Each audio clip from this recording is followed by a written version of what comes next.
شورای عاشورا دیسان بەزمش بەز محەڕەم ئاما مەحرەنشی نەدەست ئەو خەریک نەچۆڵ شارە عەدەمدا من نەکەربەلای سارای ماتەمدا.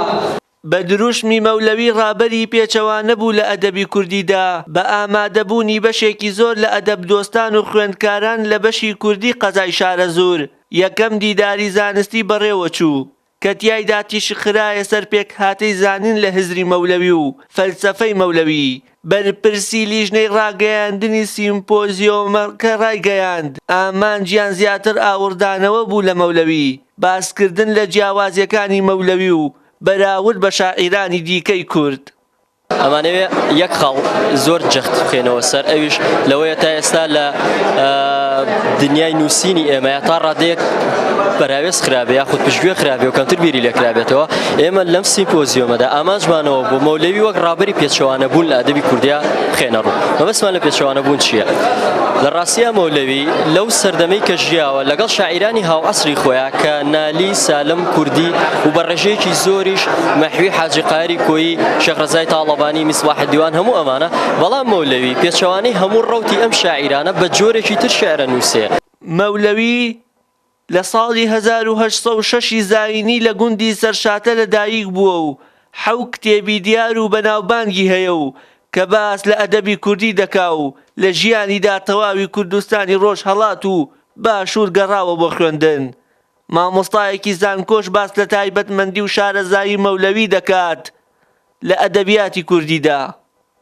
چاوگەی چاوەکەی لێڵ و حەسرەتمەند لەیتەنی کونت و توڕابای دەخوێند هەرچی بڵندی و بەرزی و هەستی بێ فیدای نەبوونی و خواری و پەستی بێ.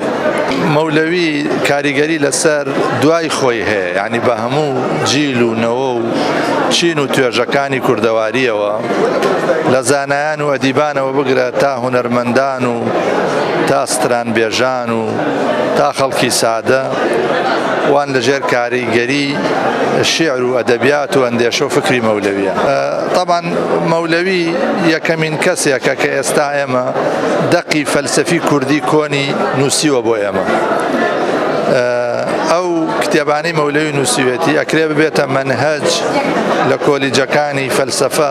سەرۆکی بەشی کوردی لە کۆلێژی زمانی زانکۆی هەڵەبجەکە لە قەزای شارە زوورە دەڵێت گرنگی مەولەوی هۆکاری سازدانی ئەم دیدارەیە و تایبەت بۆ پەیامیشی ئاشکرا کرد کە ئەوان لە پرۆژەیاندایە لە ئایندەدا سیمینار و وەرەکشۆپێکی فراوانتر و گشتگیرتر ساز بکەن. هەستمان کردکەوە قەڵەمە ڕۆشنبیرەکان و خەڵکی ناوچەکە بەم گەرمایە بێنین بۆ ئێرە یادی مەولەوی بکەینەوە چونکە مەولەوی بە نووسینەکانی خەڵک شاگەشکاکە و ئەکەر یەکێک دەروون پاک و دڵپاک و نەوین پاک نەبێت لە مەولەوی تێناگا.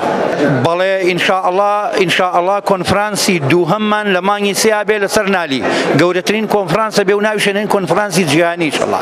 و هەر ئەوەش هۆکار بوو زانکۆی هەڵەبجە بە بەشی کوردی بێنێتە قەزاکە.